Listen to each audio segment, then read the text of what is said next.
હોય સાચી રીતે ધર્મ કરવાની, એને ફરી ફરી અહીં આવવાનું મન થાય એવું છે. આ વર્ષે પણ તમે બધા આવ્યા જ છો. આપણે બહુ સારી રીતે પર્યુષણ પર્વનું આરાધન કરવાનું જ છે. પર્યુષણ પર્વની આરાધનામાં આપણે 3 જાતના કાર્યક્રમો રાખતા હોઈએ છીએ: જ્ઞાનના, ભક્તિના અને યોગના. બરાબર? આધ્યાત્મિક વિકાસ માટે આપણે ત્યાં 3 માર્ગ બહુ જાણીતા છે: જ્ઞાન માર્ગ, ભક્તિ માર્ગ અને યોગ માર્ગ. સામાન્યથી બીજે બધે પણ આરાધનાના આયોજનો થતા હોય છે, પણ આપણે ત્યાં થોડીક વિશેષતા હોય છે. હું એમ માનું છું કે અહીં જે દરરોજ સવારે યોગ સાધના હોય છે પર્યુષણમાં 8 દિવસ, એવું બહુ ઓછા ઠેકાણે, ભાગ્યે જ કોઈ ઠેકાણે હશે બીજું. યોગ સાધના માટેની શિબિરો થતી હોય એ જુદું, પણ પર્યુષણમાં પણ 8 દિવસ સવારે કલાક, 1.5 કલાક, 2 કલાક સાધકો યોગ સાધના શીખે, યોગ સાધના કરે, આસન, પ્રાણાયામ અને ધ્યાન સામૂહિક રીતે, એવું બહુ ઓછે ઠેકાણે બનતું હોય છે. બીજું, સાંપ્રદાયિક રીતે પર્યુષણની ઉજવણી થતી હોય છે. જૈન ધર્મના અનુયાયીઓ પણ શ્વેતાંબર હોય તો શ્વેતાંબરની પરંપરા પ્રમાણે, દિગંબર હોય તો દિગંબરની પરંપરા પ્રમાણે, સ્થાનકવાસી હોય તો સ્થાનકવાસીની, દેરાવાસી હોય તો દેરાવાસીની, તપગસના હોય તો તપગસની, અચલગસના હોય તો અચલગસની, પોતપોતાની સંપ્રદાયની પરંપરા પ્રમાણે પર્યુષણ ઘણે ઠેકાણે ઉજવાતા હોય છે. પણ એક જ ઠેકાણે જુદા જુદા જૈન સંપ્રદાયના અનુયાયીઓ ભેગા રહીને આરાધના કરે. પ્રવચનમાં બધા સાથે હોય, પ્રભુ ભક્તિમાં સાથે હોય, જમવામાં સાથે હોય, પણ પ્રતિક્રમણ વગેરેની ધર્મક્રિયા દરેક પોતપોતાની પરંપરા પ્રમાણે કરી શકે. ચોથવાળા પણ કરે ને પાંચમવાળા પણ કરે. મુપતિ બાંધીને કરે કે મુપતિ હાથમાં રાખીને કરે, જેને જેમ કરવું એમ કરે. કોઈ કોઈની ટીકા ટિપ્પણ ન કરે, કોઈ કોઈને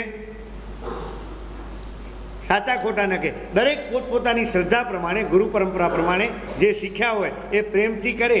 અને એ બધાની વ્યવસ્થા એક જ સંસ્થામાં, એક જ ટ્રસ્ટ દ્વારા, એક જ ટ્રસ્ટીઓ દ્વારા થાય. આવું બહુ ઓછું બનતું હશે મને લાગે. આજે આપણે ત્યાં ઉદાર દ્રષ્ટિ છે, ઉદાર ભાવના છે. કોઈ પૂછતું એ નથી કે તમે સ્થાનકવાસી છો કે દેરાવાસી. કોઈ પૂછો છો તમે ભાઈ? અરે કેટલાક તો હવે એથી આગળ વધી કહું તો કેટલાક આપણા જે જૈનેતર ભાઈઓ છે એ પણ અહીં આવતા થયા છે. એ પણ હશે, એમને એ આપણને ખબર ન. આ બેઠા જ છે, આ બેઠા શિબિરોમાં આપણે આવતા જ હોય છે. અહીં આપણે એવો કોઈ ભેદભાવ રાખ્યો જ નથી. ભગવાન મહાવીરના સંઘમાં આપણે ઇતિહાસમાં સાંભળીએ છીએ કે ભગવાન મહાવીરે સંઘ સ્થાપના કરી તો એમના પ્રથમ શિષ્યો બ્રાહ્મણો હતા. 24 તીર્થંકરો ક્ષત્રિય હતા.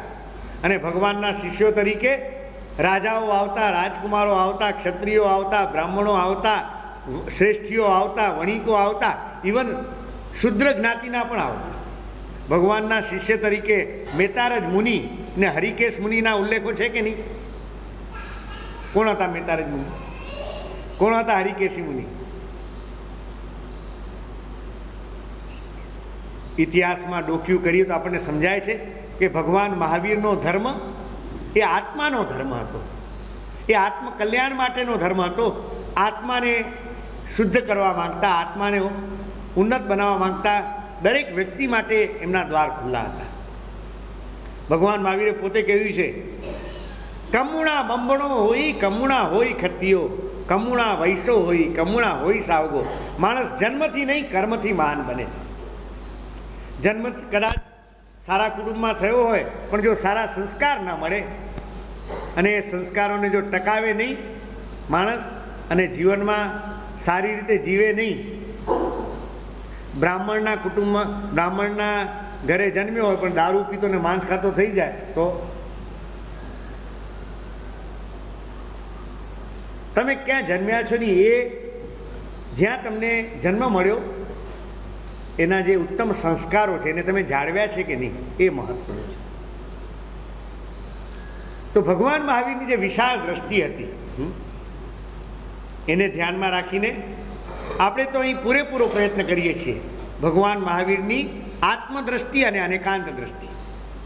ભગવાન મહાવીરનો ધર્મ એ આત્માનો ધર્મ છે. આત્માના ગુણોનો વિકાસ જે રીતે પણ થાય એ રીતે પ્રવૃત્તિ કરવી એ જ સાચો ધર્મ છે. એ વાતને ધ્યાનમાં રાખી આપણે બાહ્ય ક્રિયાકાંડોનો કે સંપ્રદાયોનો પણ એક આગ્રહ નથી રાખ્યો. તમારાથી તપ થતો હોય તો તપ કરો, તમને જપમાં રસ હોય તો જપ કરો, તમને ભક્તિમાં આનંદ આવતો હોય તો ભક્તિ કરો, તમને સ્વાધ્યાયમાં વધુ પ્રેરણા મળતી હોય તો સ્વાધ્યાય કરો, તમારે ધ્યાન કરવું હોય તો ધ્યાન કરો, જેને જેમાં વધુ રુચિને ઉલ્લાસ વધતો હોય કરો.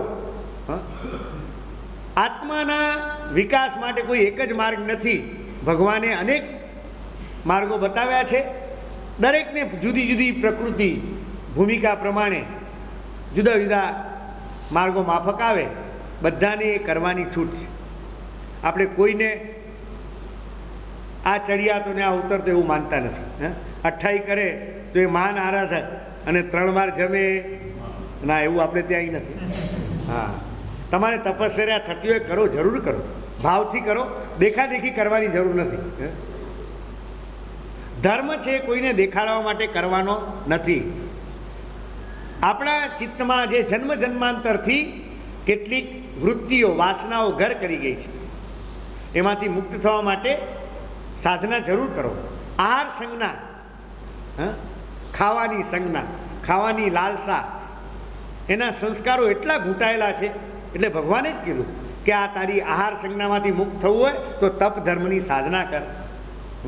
પરિગ્રહ સંજ્ઞા, પૈસા ભેગા કરવાની, વધુને વધુ ભેગા કરવાની, વધુને વધુ સંગ્રહી રાખવાની જે સંજ્ઞા છે, સંસ્કાર છે, એમાંથી મુક્ત થવા માટે ભગવાને કીધું દાન ધર્મની આરાધના કર. પૈસા ભેગા તો બહુ કરે, હવે થોડા વાપરતા શીખ. સ્વેચ્છાએ ખાવાનું છોડે, સ્વેચ્છાએ માણસ સંપત્તિનું દાન કરે. ઇન્દ્રિયોના સુખો, શરીરના સુખો ભોગવવી ને એમાં જ આસક્ત થવાના સંસ્કાર તો એટલા બધા જન્મ જન્માંતરના છે. ભોગના સંસ્કાર, મૈથુનના સંસ્કાર. ભગવાને કીધું એમાંથી મુક્ત થઈ શીલ ધર્મનું પાલન કર, શીલ ધર્મની સાધના કર. અને ભય સંજ્ઞા, શું થશે? આ શરીર પ્રત્યેનું વધુ પડતું મમત્વ માણસને હંમેશા ભયભીત રાખે છે. મારા શરીરને કંઈ ઈજા ન થઈ જાય, મને કોઈ રોગ ન થઈ જાય, ઘડપણ ના આવી જાય, બીમારી ના આવી જાય, મૃત્યુ ના આવે. રોગનો ભય, મૃત્યુનો ભય, અશક્તિનો ભય, વધુ પડતી દેહની આસક્તિ માણસને હંમેશા ભયભીત રાખે છે. ભગવાન કે છે એ ભયમાંથી એ મુક્ત થઈ જા, ભાવ ધર્મની આરાધના કર. તું દેહ નથી, તું ચૈતન્યમય આત્મા છે, એવી ભાવનાને દ્રઢ કર. ગુણ આત્મ ભાવના ભાવતા જીવ લહે કેવળ જ્ઞાન રે. देह विनाशी हूँ अविनाशी, अपनी गति पकड़ेंगे, अब हम अमर भय न मरेंगे. ये आनंदगंजी ની જે મસ્તી હતી, દેહની જો આસક્તિ છૂટે, હું દેહ નહીં પણ આત્મા છું, એનું જો ભાન થાય તો ભય નીકળી જાય, નિર્ભયતા આવી જાય. આહાર સંજ્ઞા, મૈથુન સંજ્ઞા, પરિગ્રહ સંજ્ઞા અને ભય સંજ્ઞા, 4 સંજ્ઞાઓ છે મોટી. એમાંથી મુક્ત થવા ભગવાને 4 પ્રકારનો ધર્મ બતાવ્યો: દાન ધર્મ, શીલ ધર્મ, તપ ધર્મ અને ભાવ ધર્મ. દાન, શીલ, તપ અને ભાવ. આ પર્યુષણ પર્વના દિવસોમાં વધુને વધુ દાન ધર્મની આરાધના કરી પરિગ્રહ સંજ્ઞાના જે સંસ્કારો છે એને આપણે ઢીલા પાડીએ. આ પર્યુષણ પર્વના દિવસોમાં યથાશક્તિ તપ ધર્મની આરાધના કરી આહાર સંજ્ઞાના સંસ્કારો ઢીલા પાડીએ. આ પર્યુષણ પર્વના દિવસોમાં સ્વેચ્છાએ સમજપૂર્વક શીલ ધર્મની સાધના કરી અને માત્ર ઇન્દ્રિયોના ભોગ સુખોમાં જ આસક્ત થવાના જે સંસ્કારો છે એમાંથી ઉપર ઉઠીએ અને ભાવ ધર્મની આરાધના. તીર્થંકર પ્રભુએ જે આત્મતત્વની વાત કરી છે, આત્માને ઓળખવાની સાચી સમજણ મેળવી, આત્માના સ્વરૂપને ઓળખી, આત્માના સ્વરૂપને સમજી, આત્માના ગુણોને સમજી, એ આત્મતત્વ જે આ દેહમાં છુપાયેલું છે એ ચૈતન્ય તત્વને અનુભવવા માટે યોગ સાધના, ધ્યાન સાધના, અંતર્મુખ થવાની સાધના, એનો અભ્યાસ કરી ભાવ ધર્મની સાચી આરાધના કરીને ભયથી મુક્ત બની. એ માટેના દિવસો છે. સંસ્થાના ટ્રસ્ટીઓએ, કાર્યકર્તાઓએ દિવસોથી મહેનત કરીને તમારા બધાની રહેવાની, જમવાની, બીજી પણ બધી જ પ્રકારની સગવડ સચવાય એવી વ્યવસ્થા કરવાનો પૂરો પ્રયત્ન કર્યો છે. 8 દિવસ એ બધા ટ્રસ્ટીઓ, કાર્યકર્તાઓ ધર્મ આરાધના સાથે તમારા બધાની સેવામાં તત્પર રહેવાના જ છે, રહે જ છે. તમારે કોઈ કંઈ ચિંતા કરવાની નથી. ભાઈઓને ધંધાની ચિંતા છે. નવીનભાઈ, નથી ઓફિસે જવાનું, નથી ફેક્ટરીએ જવાનું, નથી કોઈ દલાલો આવવાના, કે નથી કોઈ એજન્ટો આવવાના, વેપારીઓ આવવાના. 8 દિવસ બધું ભૂલી જવાનું. શું પહેલાં સંસારમાં હતા ત્યારે શું કરતા હતા? ત્યારે ધર્મ માટે કેટલો સમય કાઢો? રોજ મુંબઈમાં આવો ત્યારે કલાક, પછી 23 કલાક તો શેના હોય? કુટુંબ, પરિવાર, ધંધો, ધાપો. હવે 1 કલાક પછી કદાચ દેરાસરમાં જઈ આવે કે એકાદ સામાયિક કરી લે, અહીં એનાથી ઊંધું કરી નાખ્યું. 23 કલાક ધર્મ માટે, 1 કલાક ફોન બોન કરતા હો તો કરી લેજો. હા, મને એવા સમાચાર મળ્યા છે. હા, બુદ્ધિશાળી માણસ એ કહેવાય કે બધી જવાબદારીઓ 1 કલાકમાં પતી જતી હોય, 23 કલાક શું કરવા બંધાયેલા રહેવું? જો 1 કલાકમાં કામ પતી જતું હોય તો 23 કલાક એમાંથી મુક્ત થવો એ દાપણ જ છે ને. હા, મને સમાચાર મળ્યા છે કે આપણા આવા ભાવનાશીલ ટ્રસ્ટી અહીં લેપટોપ લઈને આવ્યા છે. સમજ્યા ને? ના ના, સારું, પોઝિટિવ વાત કરું, હું નેગેટિવ વાત નથી કરતો. એમાં એમનો આશય એ છે કે ત્યાં 23 કલાક, હા, પરિસ્થિતિ એવી છે કે ત્યાં રહેવું પડે. હા, વિદેશથી મશીનો આવવાના હોય ને એન્જિનિયરો આવવાના હોય તો માણસ નીકળે નહીં. બહાનું ઘણી વાર તો છે ને આપણું મન બહાનું થતું હોય. મારા સાહેબ, આમ ભાવના તો બહુ હતી, પણ હવે જરાક કામ આવી પડ્યું, જરાક ઘરા પેલા એજન્ટ આવવાના હતા ને પેલા ભાગીદાર આવવાના હતા ને ધંધામાં આમ હતું ને, માણસને જરાક બહાનું મળે ને એટલે ટાળી દે. પણ જેને સાચી જંક ના હોય ને તો એ રસ્તો કાઢે. અહીં આગળ એ બધું ભૂલી જવાનું. અને બહેનોને તો પરમ નિરાશ છે. 360 દિવસ ચૂલો રોજ ફૂંકવાનો હતો, એમાંથી હિંમતભાઈએ મુક્તિ અપાવી દીધી. હા, તમારા બધા કરતાં સાચો આનંદ એ લોકોનો હોય, કારણ કે તમે લોકો તો શનિવારે, રવિવારે પાછા ઉપડી જાઓ રજા. તમારે ઓફિસે બંધ હોય ને ફેક્ટરી બંધ હોય. આ લોકોને 360 દિવસમાં રજા ક્યારે મળે? એમને લલાટે રોજ ચૂલો સળગાવવાનો લખેલો જ છે. આ તમે અહીં 8 દાડા પરીક્ષણ કરવા લઈ આવો ને તો 8 દિવસ એમને છુટકારો મળે કે નહીં? એટલે બહેનો તો બહુ 8 દિવસની રાહ જોતા હોય ને એ આવ્યા હોય એટલે હવે સંસાર ભૂલીને જ આવ્યા.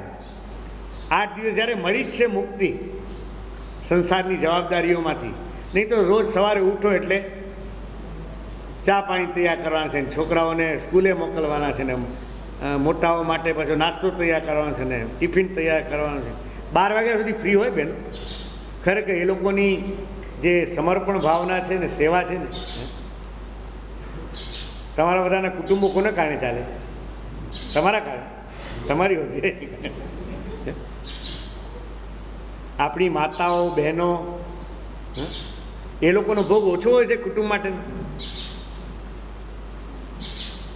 પણ એ આ સવારથી સાંજ સુધીની એ બધી જવાબદારીઓમાં ઈચ્છા હોય તો એ ઘણીવાર સવારે નિરાંતે ઈચ્છા હોય કે નિરાંતે યોગ સાધના કરવી છે કે ભગવાનની ભક્તિ કરવી છે, તો થઈ શકે? ન થઈ શકે. જ્યારે એ બધી જવાબદારીને જંજાળમાંથી મુક્ત થઈને આવ્યા જ છો, અહીં 8 દિવસ જે મળ્યા છે એનો પૂરેપૂરો સદુપયોગ કરજો. સવારનો સમય બહુ ઉત્તમ સમય હોય છે. ઠીક છે, આ તો તપસ્યા ન થતી હોય, ભૂખ્યા ન રહેવાતું હોય એટલે તમારા માટે વ્યવસ્થા કરી છે ચા પાણીની. બાકી જેને ખરેખર સવારે ચા વિના ચાલતું હોય ને, હા, બપોર સુધી તો મોઢું બંધ રહેવું જ. તો સવારે નિરાંતે કેવી સાધના થાય? સવારે 5 વાગે, 5:30 ઉઠી ગયા હો અને પછી શૌચાદિક પતાવીને જો બેસી જાઓ, યોગ સાધના, આસન કરો, પ્રાણાયામ કરો, પ્રત્યાહાર કરો, ઓમકારનો જપ કરો, ધ્યાન કરો, નાહી ધોઈને ભગવાનની પૂજા કરો, નિરાંતે સ્તવન ગાઓ, જપ કરો, વ્યાખ્યાન સાંભળો. અરે સવારના ઉઠો ત્યારથી શુભ પ્રવૃત્તિ મનથી, વાણીથી, શરીરથી. બપોરે 12 વાગે ત્યાં સુધી 4, 5, 6 કલાક કેવા ધર્મ સાધનામાં જાય. એમાં કંઈ ઉપવાસ કરવાની વાત નથી, ખાલી સવારના નાસ્તો. અને એટલું નાસ્તો ભૂખ્યારો તો કંઈ ડૂબળા પડી જાય, અશક્તિ આવી જાય. અને ચરબી થોડી વધીએ તો ઘટે, કેલેરી થોડી અડધો કિલો 5 કિલો ઘટે, એમાં કંઈ નુકસાન નથી. ડૉક્ટરોએ કે સારું છે. અમારા જીતુભાઈ એકાસના શરૂ કરી દીધા છે ઘણા મહિના. હા,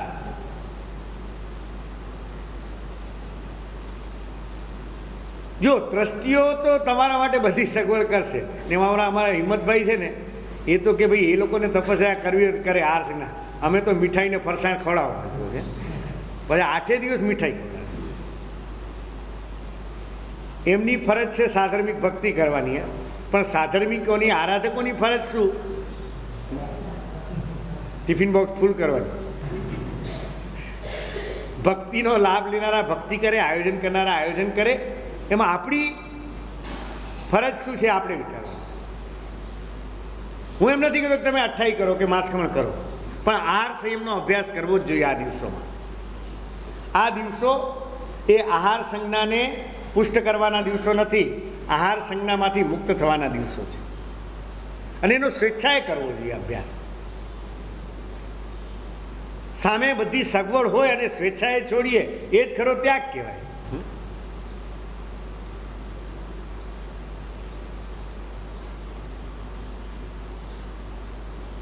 દાન ધર્મની સાધના અહીં જુઓ, તમે બધા જાણો છો શાંતિ નિકેતનમાં કોઈ ફંડફાળા કરવામાં, પર્યુષણના દિવસોમાં ઘણે ઠેકાણે મેં જોયું છે ઉપાશ્રયોમાં ઘણો સમય તો ફંડફાળામાં જ જતો હોય છે. આપણે ત્યાં એવા કોઈ ફંડફાળા જાહેર કરવામાં આવતા નથી. જે કંઈ પ્રભુ ભક્તિના આદેશો હોય કે એ પણ સ્વેચ્છાએ જેને બોલવું એ બોલે, ફટાફટ અપાઈ જતા હોય છે. સાધર્મિક ભક્તિ માટે પણ કોઈને કંઈ શરમાવવામાં કે ફોર્સ કરવાનો અહીં કોઈ પ્રયત્ન કોઈ ટ્રસ્ટીઓ કરતા નથી. સામેથી આવીને જે પોતાની ભાવના હોય નોંધાવી જાય. અહીં પરાણે તમારી પાસે કોઈ દાન કરાવવાનું નથી, પણ તમને પોતાને પર્યુષણ પર્વના પવિત્ર દિવસોમાં પરમાત્માની ભક્તિમાં, સાધર્મિકોની ભક્તિમાં, જીવદયાના કાર્યોમાં, ધર્મ આરાધનાના કાર્યોમાં, શુભ પ્રવૃત્તિઓમાં તમારું ધન લેખે લાગે એવો ભાવ તમને જાગવો જ જોઈએ. પૈસા ભેગા કરવાના સંસ્કારો તો એટલા બધા ઘૂંટ્યા છે. હવે સારા કામમાં, સારા માર્ગમાં, બીજાને ઉપયોગી થાય એવા કાર્યોમાં વાપરતા શીખો, પ્રેમથી વાપરતા શીખો. દાન ધર્મ, તપ ધર્મ, શીલ ધર્મ, સ્વેચ્છાએ સમજપૂર્વક સંયમ પાળતા શીખો. પરાણે કશું નથી કરવાનું, પણ સમજપૂર્વક સ્વેચ્છાએ બધું જ કરવાનું છે. અને ખરી વાત છે ભાવ ધર્મ. દાન, શીલ અને તપ એ ત્રણેય ધર્મ પણ સાર્થક તો થાય જો ભાવ ધર્મ હોય તો. ભાવ વિનાનું દાન, ભાવ વિનાનો તપ અને ભાવ વિનાનું શીલ, એનું કોઈ બહુ મૂલ્ય જ્ઞાની પુરુષો આંકતા નથી. ભાવપૂર્વકની સાધના જ્યારે થાય છે ત્યારે થોડીક થાય ને તોય ઘણી થઈ જાય છે. તમે ભાવપૂર્વક એક નવકાર મંત્ર ગણો ને, ખાલી ભાવપૂર્વક, હું તો કહું છું 100 રૂપિયાનું દાન કરો ને, વધારે નહીં. ભાવપૂર્વક એક ઉપવાસ કરો ને, ખાલી ભાવપૂર્વક 1 અઠવાડિયું બ્રહ્મચર્ય પાડો ને, ખાલી બધું નહીં. જે કરો એ સ્વેચ્છાએ કરો, સમજપૂર્વક કરો, ભાવપૂર્વક, તો એનું ફળ ઘણું વધી જશે. 108 નવકાર ગણો તો સારી વાત છે, પણ 108 નવકારમાં ચિત્ત ઠેકાણે ન રહેતું હોય ને ભટકતું હોય તો 3 નવકાર ગણો, પણ ભાવથી ને એકાગ્રપણે. ભાવનું બહુ જ મહત્વ છે. ભાવ સાથેની ક્રિયા થવી જોઈએ. આપણું સામાયિક, આપણું પ્રતિક્રમણ, આપણી પૂજા, આપણો મંત્ર જપ, માળા, બધું ભાવપૂર્વક થવું જોઈએ. આ ભાવપૂર્વક ક્રિયા કેવી રીતે થઈ શકે? જ્ઞાનપૂર્વકની ક્રિયા અને ભાવપૂર્વકની ભક્તિ, એ માટે પ્રવચનોમાં વારંવાર જીનચંદ્ર મહારાજ અને હું અનેક રીતે અમે સમજાવવાનો પ્રયત્ન કરતા જોઈએ છે. આ વખતે પણ આપણે એવો પ્રયત્ન કરવાનો છે. આ વખતના પર્યુષણ પર્વના આપણા જે પ્રવચનો છે ને, એ આખા આપણી ક્રિયાઓ જ્ઞાનપૂર્વકની થાય અને ભાવપૂર્વકની થાય એ જાતના પ્રવચનો વિચારેલા છે. મેં બહુ જ વિચાર પછી આ નિર્ણય કર્યો છે. મેં જોયું છે કે પ્રવચનો તો થાય જ છે. પ્રવચનોમાં અમે ઘણી બધી વાતો તત્વજ્ઞાનની ને ઇતિહાસની ને સંસ્કૃતિની કરીએ. તમે બધા સાંભળો પણ ખરા, પણ અહીંથી ઉઠ્યા એટલે પછી બધું સાચું કહેજો. ગયા વર્ષે પર્યુષણ પર્વમાં જીનચંદ્ર મહારાજને મેં જે પ્રવચનો આપેલા, કયા કયા વિષય પર આપેલા એટલું યાદ છે? કોને કોને યાદ છે? બોલજો.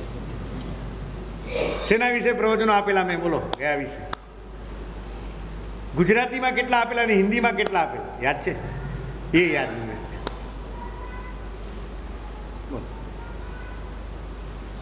એમાં તમારો દોષ નથી, પણ હવે કરવું શું? આનો આ પ્રોબ્લેમ છે મોટો. સાંભળીએ છે પછી બધું. અમારા એક મારા સાહેબ કહેતા કે આપણા શ્રાવકો બહુ સાહુકાર છે. મારા સાહેબ તો બધું ગમે એટલું જ્ઞાન આપવા માંગે, પણ એમ કંઈ લેવાય આપણાથી. એટલે ઊભા થાય કે મારા સાહેબ તમારું પાછું તમને બધું અહીં બધું મૂકી જઈએ. એમ કે તમારી ચીજ અમારાથી લઈ જવા, તમને જ પાછું આપીને જઈએ. ના, પણ આ વખતે મેં એવું વિચાર્યું છે કે તમે જે સાંભળો ને એમાંથી એનો સાર તમને યાદ રહી જાય. ભગવાન મહાવીરની વાણી લઈએ તો એ તો અર્ધમાગધી ભાષામાં, એ પાછી સમજાય નહીં. હેમચંદ્રાચાર્ય હરિભદ્ર સૂરીના ગ્રંથો સંસ્કૃતમાં, એ પણ તમને સમજાય નહીં. શું કરવું હવે? પ્રવચનો લાંબા લાંબા યાદ રહે નહીં, શું કરવું? એનો સહેલો મેં બહુ વિચાર્યું. મેં જોયું કે પશ્ચિમનો અત્યારે ગમે એટલો પશ્ચિમની સંસ્કૃતિનો પ્રભાવ હોય ને, એની વચ્ચે પણ આપણી હિન્દી ભાષા અને ગુજરાતી ભાષા જો થોડી ઘણી ટકી હોય ને તો એ ગીતોને કારણે ટકી છે. મેં જોયું નવી પેઢી ભલે કોન્વેન્ટમાં ભણતી હોય, ભલે અમેરિકા જઈને વસી હોય, ભલે પશ્ચિમના રંગે રંગાઈ ગયું હોય, જીન્સ પેન્ટ પહેરતા હોય ને, પીઝા ખાતા હોય ને, પોપ સંગીત ડિસ્કોમાં જતા હોય, પણ એવા આપણા યુવાનો કે મોડર્ન લાઈફ જીવતા લોકો એ પણ નવરાત્રિ આવે ત્યારે ગરબા દાંડિયા રમવા આવે કે નહીં? અને એમને પણ ગરબા આવડે કે નહીં?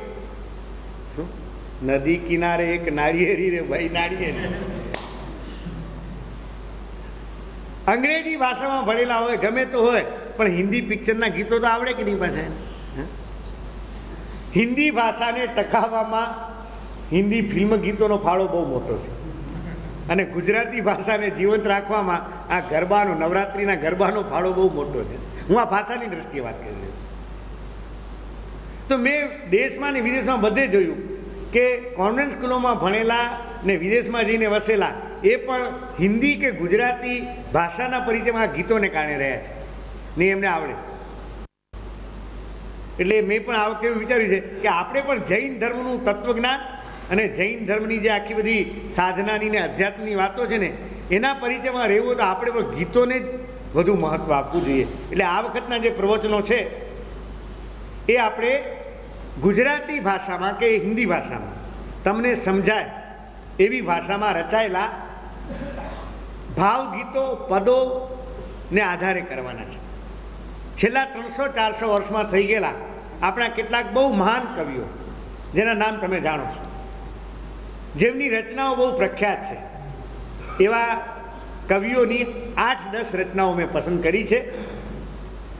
અને એ રચનાઓ છપાઈને આજે આવી જશે. અત્યારે છપાઈ રહી છે, નહીં તો આજથી શરૂઆત કરી દે, પણ તમારા સૌના હાથમાં આવી જશે. રોજ આપણે એક એક ભાવગીત કે એક પદ લઈશું અને એને આધારે જીવન વિશે, ધર્મ વિશે, ભક્તિ વિશે, ધ્યાન વિશે, આત્મા વિશે, પરમાત્મા વિશે કંઈક નક્કર સમજશું. પણ એક જ ગીત લેવાનું, વધારે નહીં, 5 કડી કે 7 કડી બસ, ને એમાં બધું આવી જાય. એવા 8-10 ગીતો મેં પસંદ કર્યા છે. એમાં આનંદગંજી, મહાયોગી આનંદગંજી, એમનું એક ગીત છે, મનાજી તું તો જીન ચરણે ચિતલાય. આનંદગંજીનું બહુ જાણીતું પદ છે, ક્યારેક ક્યારેક હું ગાઉં છું, સાંભળ્યું છે? મનાજી તું તો જીન ચરણે ચિતલાય, મનાજી તું તો, મનાજી એટલે પોતાના મનને કહે છે કે હે મન, આ સંસારમાં ક્યાં સુધી ભટક્યા કરીશ, સંસારના જ વિચારો ક્યાં સુધી કર્યા કરીશ, સંસારના સુખોની પાછળ લાલચું થઈને હે મન ત્યાંથી હવે જરા પાછું ફર અને આ પ્રભુના ચરણોમાં, આ જિનેશ્વર પ્રભુના ચરણોમાં તું રમતું થા. તું ત્યાં થોડીક વાર શાંતિથી બેસ. મનાજી તું તો જીન ચરણે ચિતલાય, મનાજી તું તો પ્રભુ ચરણે ચિતલાય. તેરો અવસર બીત્યો જાય, તેરો અવસર બીત્યો જાય. મનાજી તું તો જીન ચરણે ચિતલાય. આનંદગંજીનું પદ છે.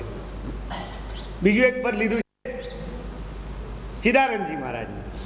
ચિદાનંદજી પણ બહુ મોટા યોગી થઈ ગયા. એમનું પણ એક જ લીધું છે, ધ્યાન ઉપરનું છે કે બધું કરીએ, તપ કરીએ, જપ કરીએ, વ્રત કરીએ, નિયમ કરીએ, પણ બહારથી ક્રિયા થઈ જાય પણ જો મન એમાં લીન ન હોય તો કર ઉપર તો માળા ફીરતી ને ચિતડું ફરે ચીવું દીસીએ. હાથ પર માળા ફરે ને મન તો ક્યાંય ભટકતું હોય. ઇન ભજને સુખ નાય, એવા ભજનથી કંઈ સુખ મળતું. યશોવીજી મહારાજે કહ્યું છે કે પ્રતિક્રમણની સજાએ, પ્રતિક્રમણ હેતુ ગર્ભિત સજા યશોવીમાં લખી છે. એમાં એમણે લખ્યું છે કે ઘણા પ્રતિક્રમણને સામાયિકની ક્રિયા કરે પણ એમનું મન હજી શું પ્રતિક્રમણના સૂત્રો બોલાતા હોય ત્યારે 1 કલાક 2 કલાક તો મનમાં એ સૂત્રો છે, બીજું કાંઈ ન હોય. યશોવીમાં એ લખ્યું છે વચન કાયા તે તો બાંધીએ. સામાયિક લઈને બેઠા કટાસું લઈને એટલે 2 ઘડી ત્યાં બેસવાના જ છો. હવે અરે ઘણા મૌન લઈ લે, મુપત્તી બાંધી દે, બોલવાનું એ નહીં. વાણીને બંધ કરી, શરીરને એક ઠેકાણે બેહાડી દીધું, વાણીને મૌન લઈ લીધું. વચન કાયા તે તો બાંધીએ, મન નવી બાંધ્યું જાય. પણ આ મનને બાંધ્યું ખરું? હજી મન તો બંધાતું નથી. વચન કાયા તે તો બાંધીએ, મન નવી બાંધ્યું જાય. અને મન બાંધ્યા આવીને પ્રભુ ના મિલે, કરીએ કોટી ઉપાય. અને જ્યાં સુધી તમારું મન સ્થિર નથી થયું, મન શાંત નથી થયું, મન લીન નથી થયું, ત્યાં સુધી પરમાત્માની સાથે સંબંધ બંધાવવાનું નથી. આ મનને કેમ લીન કરાય? મનને શાંત કરવું કેમ? એને લીન કેવી રીતે કરી શકાય? એને માટેની કોઈ વ્યવસ્થિત સાધના, કોઈ પદ્ધતિ છે કરી? છે, ધ્યાન સાધના. આ ધ્યાન સાધના કેવી રીતે કરી શકાય? ચાલો એ માટેનું એક બહુ સરસ પદ છે જેમાં ધ્યાનનું મહત્વ તો વર્ણવ્યું છે, ધ્યાનની પ્રક્રિયા બતાવી છે. અહીં આપણે ત્યાં ધ્યાન શિબિરોમાં જે હું ધ્યાન કરાવું છું, ક્રમિક ધ્યાન, એના 4 સ્ટેપ છે: રૂપસ્થ ધ્યાન, પદસ્થ ધ્યાન, પિંડસ્થ ધ્યાન અને રૂપાતીત ધ્યાન. એને લગતું એક પદ છે ચિદાનંદજી મહારાજ, એ પણ આપણે એક દિવસ લેવાના છીએ. આત્મ ધ્યાન સમાન જગત મેં સાધન નહીં કૌવાન. આત્મ ધ્યાન જેવું બીજું કોઈ ઉત્તમ સાધન નથી. અને આત્મ ધ્યાને ભરત ચક્રી લયો ભવન હરીસા જ્ઞાન. ભરત ચક્રવર્તીએ અરીસા ભુવનમાં બેઠા બેઠા જે કેવળ જ્ઞાન મેળવ્યું હતું, એક શેના બળે મેળવ્યું હતું? ધ્યાનના બળે. શુભ ધ્યાનમાં ચડ્યા અને અરીસા ભુવનમાં બેઠા બેઠા. તો ધ્યાનની જે આટલી શક્તિ છે, એ ધ્યાન શું છે, ધ્યાન કેવી રીતે કરવું જોઈએ, એનું આખું પદ છે. આત્મ ધ્યાન સમાન જગત મેં સાધન નહીં કૌવાન. આત્મ ધ્યાન સમાન એ પદમાં આપણે એક દિવસ લેવું છે. પછી યશો વિજયજી મહારાજ, આનંદગંજી અને ચિદાનંદજી જેવા જ એક મહાન ભક્ત કવિ અને જ્ઞાની પુરુષ યશો વિજયજી મહારાજ, એમણે તો ઘણા ગ્રંથો લખ્યા છે સંસ્કૃતમાં, અર્ધમાર્ગીમાં, પણ એમના પદો પણ બહુ જાણીતા છે. એમના 2 પદો લીધા છે. એક છે ચેતન અબમોહે દર્શન દીજે. હે આત્મા, હે ચેતન, તું હવે મને દર્શન આપ, જે મારું પ્રિય પદ છે. અને એમનું બીજું એક પદ છે સાચો જૈન કોણ. આપણે નરસિંહ મહેતાનું પેલું પદ છે ને, વૈષ્ણવ જન તો તેને રે કહીએ જે પીડ પરાઈ. સાચો વૈષ્ણવ કોને કહેવાય? તો નરસિંહ મહેતાએ આખું પદ લખીને એમાં ટૂંકમાં સમજાવ્યું. એમ યશો વિજયજી મહારાજને પણ મન થયું કે સાચા જૈનના લક્ષણો કેવા હોય, અને એમણે આ પદ લખ્યું છે: જૈન કહો ક્યું હોવે પરમ ગુરુ, જૈન કહો ક્યું હોવે. હે પરમ ગુરુ, હે પરમાત્મા, હે સદગુરુ, મને આપ સમજાવો કે જૈન કેવી રીતે થવાય? સાચા જૈન થવું હોય તો એ માટેની યોગ્યતા શું હોવી જોઈએ? અમારે સાચા જૈન થવું હોય તો અમે કેવી રીતે થઈ શકીએ? પરમ ગુરુ જૈન કહો ક્યું હોવે? પ્રશ્ન કર્યો શિષ્ય, એટલે ગુરુ એનું સમાધાન કરે છે, કહત કૃપા નિધિ. હવે જે કૃપાના નિધિ એટલે ભંડાર એવા ગુરુ કહે છે, કહત કૃપા નિધિ. એક એક લક્ષણ કહે છે. સમજલ ઝીલે, જૈનનું પહેલું લક્ષણ શું? તો કે સમજલમાં ઝીલતો હોય, સમતા રૂપી પાણીમાં જે સતત ડૂબેલો હોય, એટલે કે ઝીલતો હોય, એટલે કે એનાથી પોતાના સમગ્ર અસ્તિત્વને જે ભીંજવતો હોય, જેના જીવનમાં સમતાની સાધના, શાંતિની સાધના, જેનું મન સતત શાંતિના સરોવરમાં નાતું હોય, સમતાની સાધના કરતું હોય, એ સાચો જૈન થઈ શકે. જૈન થવું એટલે સમતાના આરાધક થવું, સમતાના સાધક થવું, પહેલું લક્ષણ. અને પાણીમાં તમે નાહો એટલે શું થાય? શરીર ઉપરનો મેલ ધોવાય. કહત કૃપા નિધિ સમજલ ઝીલે, કર્મ મેલ જો ધોવે. સાચા જૈનના આવા 8 લક્ષણો આપ્યા છે. એનું આખું પદ છે, એ પણ આપણે લેવું છે. ધ્યાન કેવી રીતે કરી શકાય એ પણ સમજવું છે. સાચા જૈન કેમ થવાય એ પણ જાણશું. અને જે જિનેશ્વર ભગવાનનો આ કલ્યાણકર ધર્મ માર્ગ આપણને મળ્યો છે, આપણે ભલે આજે શ્વેતાંબર, દિગંબર, થાનકવાસી, દેરાવાસી, તેરાપંથી આવા ફાંટાઓમાં વેચાઈ ગયા હોઈએ, ભગવાન મહાવીરના વખતમાં આવા કોઈ ભેદો હતા ખરા? ભાઈ, ભગવાન મહાવીરના સમયમાં કેટલા જૈન સંઘો હતા? શ્વેતાંબર જૈન સંઘ, દિગંબર જૈન સંઘ, તેરાપંથી જૈન સંઘ, થાનકવાસી જૈન સંઘ, ઘોઘારી જૈન સંઘ, કચ્છી જૈન સંઘ, મારવાડી જૈન સંઘ. શું ભાઈ, કેટલા સંઘ છે વલસાડમાં? હા, તો પછી આ બધા સંપ્રદાયોને નાના નાના આપણા જે ભેદો પડ્યા છે એ નહોતા ત્યારે અસલ જૈન ધર્મ શું હતો? અથવા તો આ બધા સંપ્રદાયોની વચ્ચે પણ ખરેખર ભગવાનનો મૂળ માર્ગ શું? ભલે સંપ્રદાયો રહ્યા, ભલે વ્યવસ્થા ખાતર આપણે જુદા જુદા ગચ્છો કે જ્ઞાતિઓ સ્થાપી, પણ આપણે બધા એક જ ધર્મના આરાધક છીએ. ધર્મ શું છે? ભગવાનનો મૂળ માર્ગ શું છે? એના વિશેનું એક બહુ જ મહત્વનું કાવ્ય છે, પદ છે, જે શ્રીમદ રાજચંદ્રજીએ રચેલું છે. એકાદ વખત શિબિરમાં મેં લીધેલું, આ વખતે પર્યુષણમાં લેવું છે. 10 કડીનું છે કંઈ. મૂળ માર્ગ સાંભળો જીનનો રે, મૂળ માર્ગ સાંભળો જીનનો રે, કરી વૃત્તિ અખંડ સન્મુખ રે, જો નોય પૂજાદિની કામના રે, નોય વાલું અંતર ભવ દુઃખ રે, મૂળ માર્ગ સાંભળો જીનનો રે. ગુજરાતી ભાષામાં છે, પણ કેટલાક શબ્દો તમને નહીં સમજાય તો એ વિસ્તારથી સમજાવીશ. પદ તો 10 કડીનું છે, પણ મારે વ્યાખ્યાન તો 1.5 કલાકનું છે, 2 કલાકનું છે. પણ તમને સમજાય અને પછી યાદ રહી શકે એવા આ પદો છે. તમે એને યાદ રાખી શકો, કંઠસ્થ કરી શકો. આ પર્યુષણના 8 દિવસોમાં રોજ એક એક પદ લેવાનો છું. શ્રીમદ રાજચંદ્રજીનું બીજું એક પદ છે, આનાથી બહુ સરળ ને બહુ જાણીતું, પણ બહુ સમજવા જેવું. બહુ પુણ્ય કેરા પુંજથી શુભ દેહ માનવ નો મળ્યો, તો એ અરે ભવચક્રનો આંટો નહીં એ કે ટળ્યો. બહુ જાણીતું પદ છે. નિર્દોષ સુખ નિર્દોષ આનંદ લ્યો ગમે ત્યાંથી ભલે, આ સર્વશક્તિમાન જેથી જંજીરેથી નીકળે. એ જે બધી કડીઓ છે એવી 5 કડીનું એક આવે, એ પણ લેવું છે. મુનિચંદ્ર મહારાજ આપણા, એ પણ મોટા કવિ હતા. એમનું પર્યુષણાને લગતું એક બહુ જ સુંદર ગીત, એ પણ આપણે એક દિવસ લઈશું. છે પર્યુષણા આત્માની વસન, અહીં પ્રેમ જલના ઝરણ જોઈએ. છે પર્યુષણા આત્માની વસન, અહીં પ્રેમ જલના ઝરણ જોઈએ.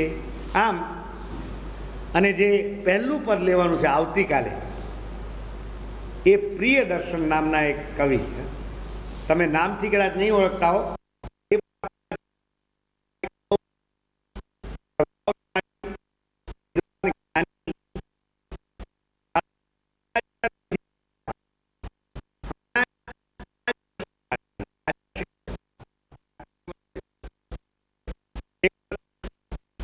વર્ષે જ કાળ કર્યો એમણે.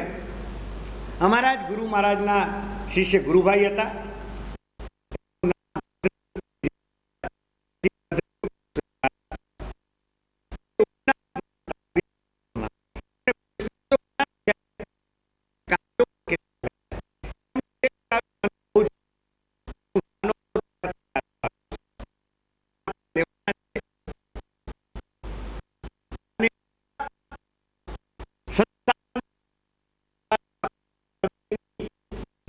મનોવ્યથા મૂંઝવણ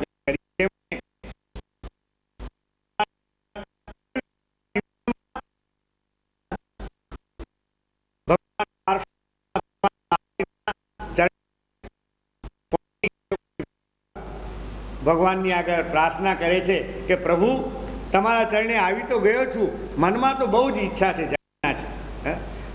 પણ એક બાજુ પ્રયત્ન ઘણો કરું છું, પણ હજી આ મન સીધું ચાલતું, ધંધો ધાપો કુટુંબ પરિવાર બધું છોડીને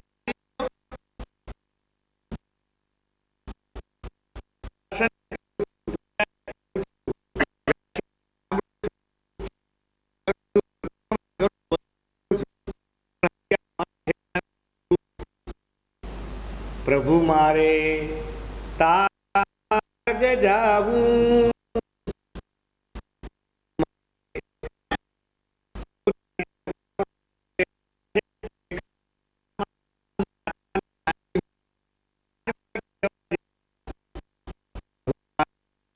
તારા માર્ગ જાવું, જોવા મનનું માની જાય, મનનું માની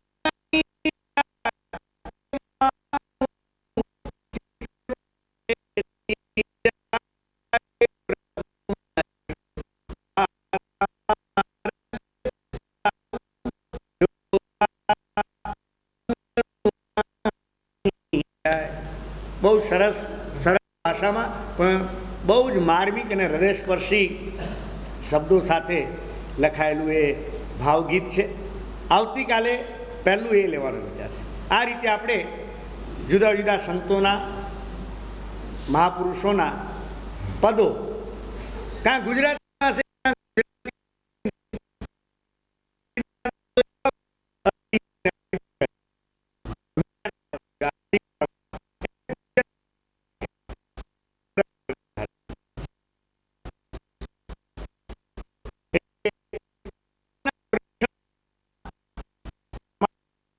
આજે જ પુસ્તક આવી જશે.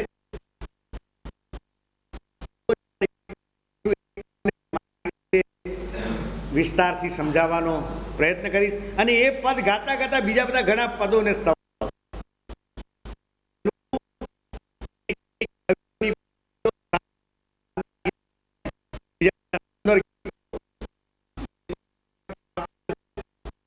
આ વખતે મારે ખાલી પ્રવચન નથી આપવાનું, થોડું ગાવાનું પણ, કારણ કે બેન મહારાજ રજા પર ઉતરી ગયેલા છે.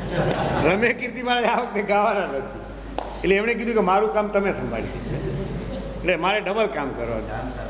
હે ચાન્સ એટલે જીંજીની જવાબદારી મારે ને અદા કરવાની રમે કીર્તિ મહારાજ. જીંજી અમેરિકા ટીમ, હું તો છું જ, હવે મારું કામ શિબિર ચલાવવાનું.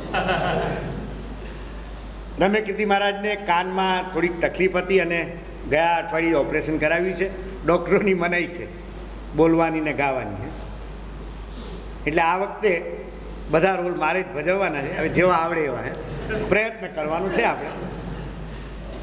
હું પૂરી મારી તરફથી શક્તિ વાપરીશ કે તમને કંટાળો ના આવે, પૂરો પ્રયત્ન કરીશ. બને એટલું હળવું કરવાનો, સરળ કરવાનો પ્રયત્ન કરીશ. અને મને વિશ્વાસ છે કે તમે બધા પણ ખાલી ટાઈમ પાસ કરવા નથી આવ્યા, ખાલી મનોરંજન માટે નથી આવ્યા. કથાઓ અને વાર્તાઓ તો તમને ઘણી આવે.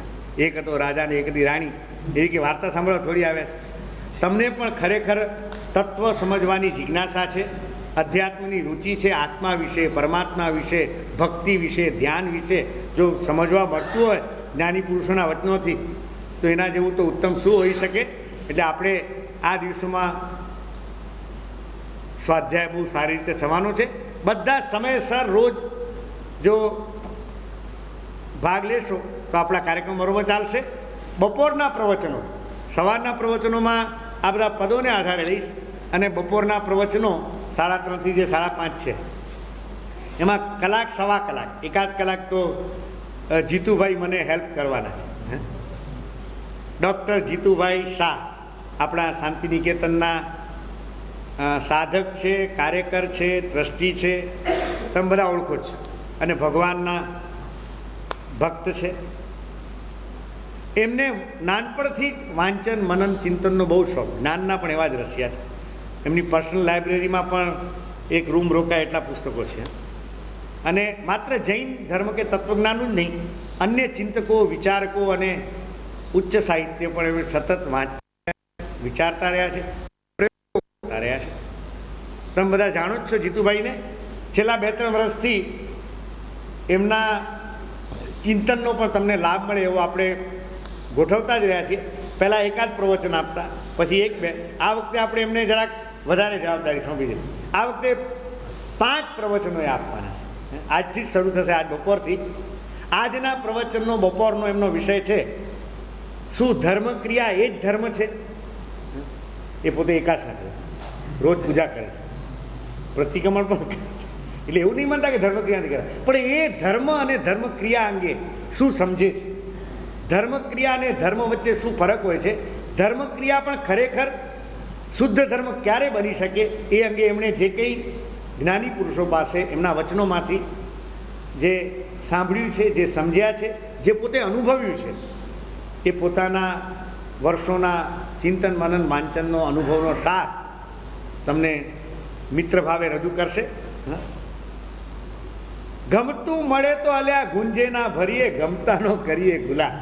કોઈ સારી ચીજ મળી જાય તો કંઈ સંતાડી દેવાની ન હોય, મિત્રોમાં વેચવાની હોય. એટલે જીતુભાઈ પણ સારી વસ્તુ વેચવામાં માને છે. એટલે તમને એમના ગુંજામાં છુપાયેલો ગુલાલ છે બપોરે વેચવાના જ છે. દરરોજના જુદા જુદા વિષયો છે એમના. આવતીકાલે શું છે ડૉક્ટર? હા, ગુણવાન થવાની ચાવી, જીવનને ગુણોથી સમૃદ્ધ બનાવવાની ચાવી, ગુણાનુરાગ, એના ઉપર. ત્યાર પછી એક દિવસ તારા દુઃખને ખંખેરી નાખ. જીવનમાં દુઃખો તો આવે, પણ એ દુઃખોને મન ઉપર, ચિત્ત ઉપર સવાર ન થવા દઈએ, અને કદાચ સવાર થઈ ગયા હોય તો એને ઝાટકીને ખંખેરી નાખીએ. મનને મસ્ત રાખીએ, દુઃખની ચિંતાથી, ભયોથી મુક્ત રાખીએ. દુઃખોની વચ્ચે પણ હસતા કેમ રહેવું? કાંટાની વચ્ચે પણ ગુલાબ જેમ ખીલેલું હોય છે, એમ દુઃખોની વચ્ચે હસતા રહેવાની કળા, સાયકોલોજીકલ કેટલાક જે ઉપાયો છે એના વિશે સરસ રીતે સમજાવશે. અને એ પછીનો વિષય ચોથા દિવસનો બહુ મહત્વનો છે, કડવા ફળ છે ક્રોધના. પણ એમાં બધાએ આવવાનું નથી, જેને ગુસ્સો આવતો હોય એને જ, બધાને છૂટ નથી. જેને ગુસ્સો આવતો હોય એને જે પ્રવૃત્તિ, બાકી જે ક્ષમતાના સાગર હોય એ લોકોએ આવતાની જરૂર. કડવા ફળ છે ક્રોધના. માણસ વાણીની કડવાશને કારણે અને મનના આવેશને કારણે પોતાના કુટુંબ, પરિવારમાં, સ્વજનોમાં પણ કેવો અપ્રિય થઈ જતો હોય. અપ્રિય થવાના કારણો શું છે? અને અપ્રિયતામાંથી મુક્ત થઈને લોકપ્રિય થવું હોય, બધાનો સ્નેહ જીતવો હોય, તો આપણે આપણી વાણીમાં ને આપણા સ્વભાવમાં પરિવર્તન લાવવું જ જોઈએ. કેવી રીતે લાવી શકાય એ અંગે પોતાના ગ્રસ્ત જીવનના સુદીર્ઘ અનુભવોને આધારે વાતો કરવાના. અને શાસ્ત્રોની વાત પણ આવશે. કડવા ફળ છે ક્રોધના, જ્ઞાની એમ બોલે. એ તો યશોવિજય મહારાજની સજાય છે. અને 5મું પ્રવચન છે વાણીનું સૌંદર્ય. તો પછી આપણી વાણી કેવી હોવી જોઈએ? ઉત્તમ પુરુષની વાણી પણ ઉત્તમ હોય, જેમાં ઉત્તમ મુખ મધુરી ભાષા. ગૌતમ સ્વામીના રાસમાં આવે છે ને કે ઉત્તમ પુરુષનું પહેલું ચિહ્ન શું તો કે એની મધુર ભાષા. પણ વાણીના 8 ગુણો. વાણી કેવી વિવેકપૂર્વકની હોવી જોઈએ, સત્યનિષ્ઠ હોવી જોઈએ, મધુર હોવી જોઈએ, એનામાં કયા કયા ગુણો હોવા જોઈએ, એવા શાસ્ત્રમાં જે 8 ગુણોનું વર્ણન આવે છે એના ઉપર પણ જીતુભાઈએ આખું એક પ્રવચન તૈયાર કર્યું છે. આમ રોજ નવી નવી વાનગી, હિંમતભાઈ તમને રોજ નવી નવી મીઠાઈ જમાડશે અને જીતુભાઈ મનનો જમણવાર. એટલે પણ જીતુભાઈ કે હજી હું તો પોણો કલાક લઈશ, એટલે બપોરના જો 3:30 તમે આવશો તો કલાક એક જીતુભાઈ લેશે, કલાક કદાચ 1/4 કલાક થાય, કલાક જ વધારે નહીં થાય. તો બાકીનો ખાલી જગ્યા મારે જ પૂરવી પડશે. અને એને માટે પણ મેં એક વિચાર્યું છે, આ વખતે પણ આપણે બહુ હળવું રાખવું છે. મુનિ મહારાજના કાવ્યો, ઉત્તમ કાવ્યો, એમાંથી પસંદ કરી ને રોજ એકાદ કાવ્ય લઈ ને એના આધારે પાછા આપણે સ્વાધ્યાયને જ્ઞાન સાથે ગમ્મત. મુનિ મહારાજના કાવ્યો એટલે ગમ્મત તો આવે છે. મુનિ મહારાજની કવિતાઓ, ગીતો, ગઝલો, એને આધારે જીવન વિશે જીવન સ્પર્શી કવિતાઓ જ લેવી મેં પસંદ કરી રાખી છે. તો ટૂંકમાં સવારના ને બપોરના પ્રવચનોમાં તમને જુદી જુદી બધી ઘણી વાનગીઓ ચાખવા મળવાની છે. એટલે બરાબર તૈયાર થઈને આવજો. અત્યારે સમય થવા આવ્યો છે. આજે પર્યુષણ પર્વનો પહેલો દિવસ. આમ તો ઈચ્છા હતી આજથી જ પેલા પદો શરૂ કરવાની, પણ ગઈકાલે વિચાર આવ્યો, ગઈકાલે બધા પદો પસંદ કર્યા, પ્રેસ પેલું પ્રૂફ તૈયાર કર્યા અને છપાવવા આપ્યું. તેજપાલ હતો એટલે આખો દિવસ મહેનત કરીને 2 પ્રૂફ તો આવી ગયા, અત્યારે છપાઈ રહ્યું. તેજપાલ લઈને આવે એટલે આપણે બપોરે બધાને વહેંચશું કે કાલે વહેંચશું. આજે ભૂમિકાનો આ દિવસ હતો, પર્યુષણ પર્વ, અને આજે 8 દિવસનો એક અવસર મળ્યો છે. અને આપણને જે એક મહાન પરંપરા મળી છે એના પ્રત્યે આપણે થોડાક જાગૃત બનીએ, એનું ગૌરવ અનુભવીએ, અને જે વારસો આપણને મળ્યો છે એને દીપાવવા માટે આપણે આપણાથી બનતી બધી જ શક્તિઓ વાપરીને તન મન ધનની આપણી ફરજ બજાવીએ. એ અંગે આજે જનરલ વાતો કરી છે. આહાર સંજ્ઞા, મૈથુન સંજ્ઞા, ભય સંજ્ઞા અને પરિગ્રહ સંજ્ઞામાંથી મુક્ત થઈ દાન, શીલ, તપ અને ભાવ ધર્મની આરાધના કરવાના દિવસો છે. જેને જેમાં રુચિ હોય એમાં યથાશક્તિ તમે પ્રવૃત્તિ કરતા રહો અને જીવનને વધુને વધુ ધન્ય બનાવો. શુભ ભાવનાઓમાં જ તમારો આખો દિવસ વીતે. કોઈની ભૂલે ચૂકે નિંદા કુથલીમાં રસ લેતા નહીં. હા, બીજું બધું તો અહીં બીજું કંઈ તો છે નહીં, પણ એક ભય સ્થાન છે. આ વર્ષોની ટેવ છે ને પારકી પંચાયત કરવાની. આપણને 4 જણા મળ્યા અને કોકની જો ચોવટ શરૂ થઈ.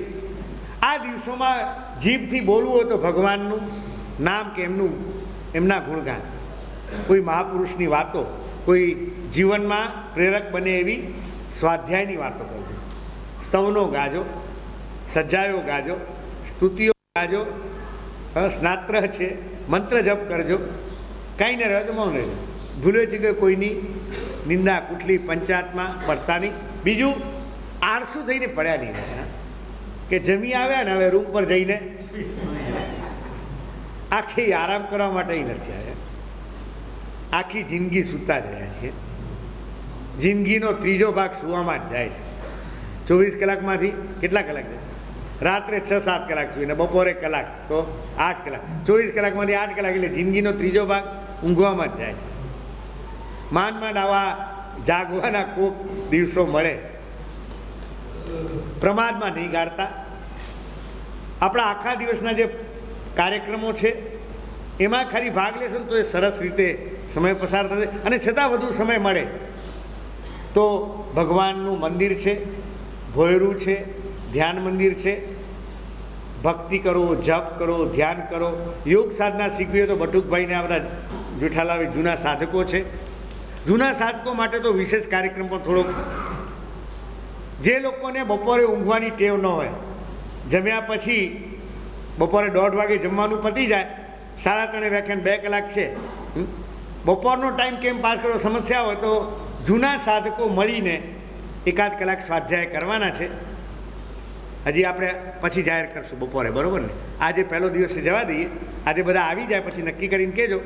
બપોરે 2:30 થી 3:30 અથવા તો જે કંઈ ટાઈમ નક્કી થશે, પૂજ્ય અમરેન્દ્ર વિજય મહારાજનું એક બહુ મહત્ત્વનું પુસ્તક છે. આપણે આત્મનિરીક્ષણ કરીશું. જૂના સાધકોને મેં સૂચવ્યું છે કે આ દિવસોમાં એનું વાંચન કરો ને એનું ચિંતન કરજો. એટલે જૂના સાધકો એ પણ કરવાના છે. જો સમૂહમાં કરવાના હશે તો તમે પણ જેને જિજ્ઞાસા હોય ભાગ લઈ શકશે. ટૂંકમાં આ દિવસો આપણા સ્વાધ્યાયમય અને ભક્તિમય જાય, સાધના અને આરાધનામય જાય, જ્ઞાન અને ધ્યાનમય જાય એવો પ્રયત્ન કરજો. અત્યારે આપણો સમય પૂરો થાય છે. 1-2 મહત્ત્વની જાહેરાતો જે કંઈ છે એ કરી લે અને બેન મહારાજ પચખાણ આપી દે, પછી સર્વમંગલ કરશું. બેન મહારાજ પહેલાં પચખાણ આપી દે.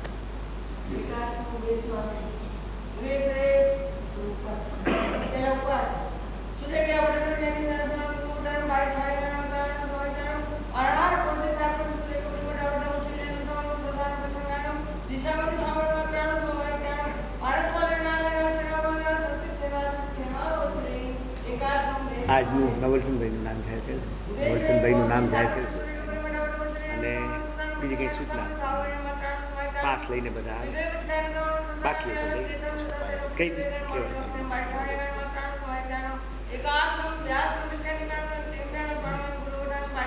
બપોરની ચા કેટલા વાગે ખાસ કરી? બપોરે પ્રવચન આપણે 3:30 રાખ્યું છે. તમે બધા કેટલા વાગે આવી જશો? 3:30. એટલે ચા કેટલા, ચા પીવાની હોય તો કેટલા વાગે પીશો? 3 થી 3:30 ચા. 3 થી 3:15 ચા. આજે બંને હયાત નથી, પણ એમના વારસદારો શ્રી મુકેશભાઈ અને એમના તરફથી આજનો આખા દિવસનું, એટલે સવારની નવકારસી, અત્યારની સાધર્મિક ભક્તિનું જમણ, બપોરની ચા અને સાંજનું જમણ, એ સમગ્ર આખા દિવસની ભક્તિ શ્રી રજવંતીબેન નવલચંદ શેઠ ઘાટકોપરવાળા તરફથી લાભ લીધો છે. દરેકે દરેક લાભ લેનારા ભાઈ બહેનોનું અહીંયા દરરોજ બહુમાન કરવામાં આવશે. બહુમાન થતું જશે. ખાસ ગઈકાલે જાહેરાત કરી હતી કે જેમણે એકાસણા કરવાના હોય એમણે પોતાનું નામ ઓફિસમાં લખાવવાનું છે. ઉપવાસ કરવાના હોય એમણે પોતાનું નામ ઓફિસમાં લખાવવાનું છે. ફક્ત તમારે તો નામ જ લખાવવાનું છે, બીજું કંઈ જ કરવાનું નથી. તો એટલી કાળજી લઈને જેણે એકાસણા દરરોજ કરવાના હોય કે એકાંતરા કરવાનું કે જ્યારે બી કરવાના હોય, ઓફિસમાં ફક્ત નોંધ જ કરવાની કે હું એકાસણું કરવાનું. એટલે એની સંખ્યા પરથી એટલી રસોઈ કરવાની સમજ પડે, એટલા પાટલા મૂકવાની સમજ પડે, જેથી કરીને વ્યવસ્થા તમારી પોતાની સારી રીતે અમે સાચવી શકીએ એટલા પૂરતી જ આ વિનંતી કરવામાં આવે છે. જય જિનેન્દ્ર.